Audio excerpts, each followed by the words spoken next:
If we take an honest inventory of our lives, we will see that fear dominates our entire lives and existence.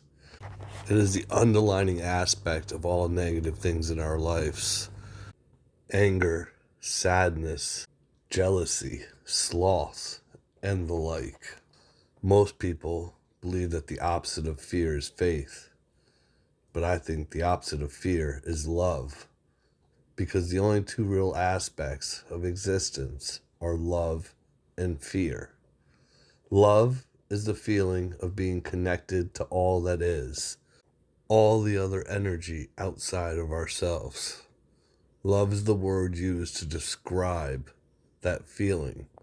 The closer we feel to a significant other, a friend, a family member, a pet, is all us feeling more connected to something outside of ourselves and thus feeling love. It breaks down our feeling of individuality and connects us to the source energy.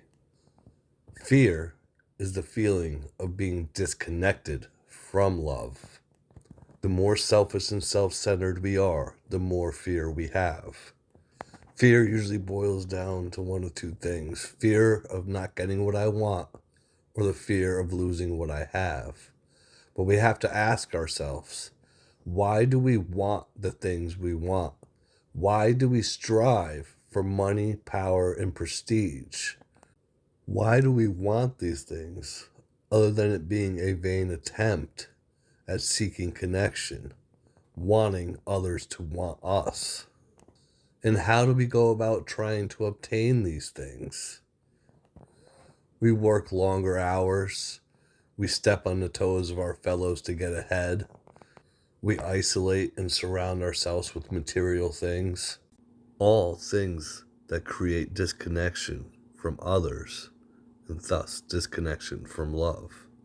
How counterintuitive, how insane society has become. The very things we think are going to bring us love are what actually create a disconnection from it.